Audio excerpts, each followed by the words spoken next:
So this EURGBP analysis for Thursday, the 8th of March. Now let's look at the price, the way price may likely go. So previously we found resistance here in around the 89.45. We had a pullback slightly below this 89.14. After which we did see a bullish buy side momentum come back into the market for a trade through the 89.45. But our trade through 89.45, we weren't able to hold that level, and again we did trade back down towards this 89.14. Now we do these.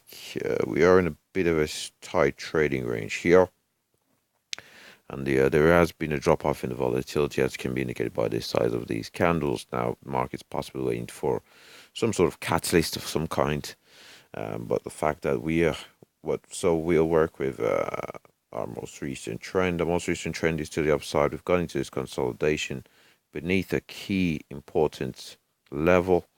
So if we were to say break down beneath these lows over here, possibly we'll look to see market head down towards 88.74, where we do have that confluence of the 200 period moving average and the 400 period not pretty close by.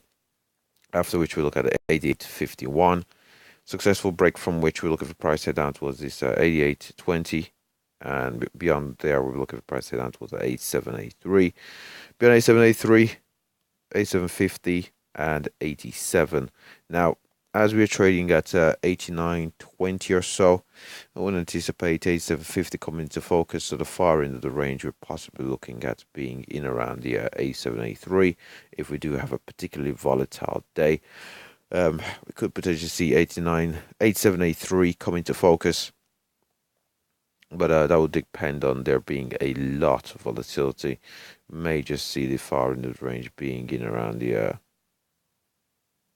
88.20 or so.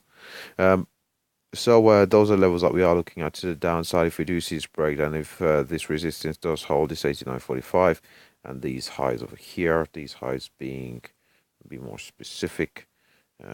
So these highs we're looking at is in around the 89.70 or so. So if 89.70 does hold, our highs just there, slightly above these highs, we are looking for price head downwards towards the key levels, possibly around 88.20 being the far end of the range. If however we do break and hold on to these 89.45, we'll be looking for price head up towards 90.24. We do have to be aware of 89.80 as it has acted as resistance in the past, so we'll keep that in focus. And beyond 90.24, we'll just have a look here, see where our last swing was above 90.24. We head over to this daily chart, and above 90.24, I suppose we are over there.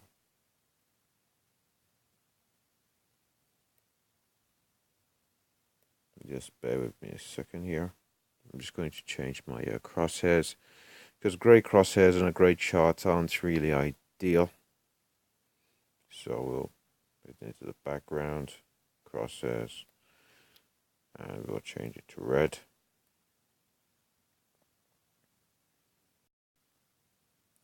So our highs there are in around 90.33. I wouldn't anticipate that being too much of a problem to navigate if we were to see sufficient market volatility. And beyond that, we are looking for prices to head towards that in around that 90.50 or so. So if we were to trade above this 90.24 in around 90.50, possibly may just be the far end of the range. As you can see on this daily chart, we've been in this consolidation for a very long time. The most recent trend in this consolidation has been slightly to the upside. So we have our lows there, holding the 400 period moving average support.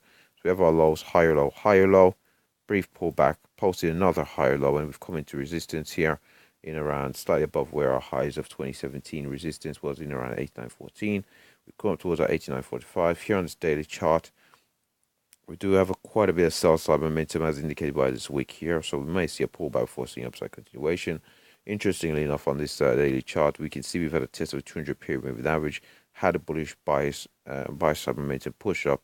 Now we've seen some sell side momentum come back into the market. So we'll see whether we do have this breakdown or whether we do go into this consolidation and we use that as a springboard as the most recent trend does appear to be to the upside on the euro against the pound, if we do see a move towards that 90.24. Now, that should pretty much wrap up the euro pound analysis. Thanks for watching.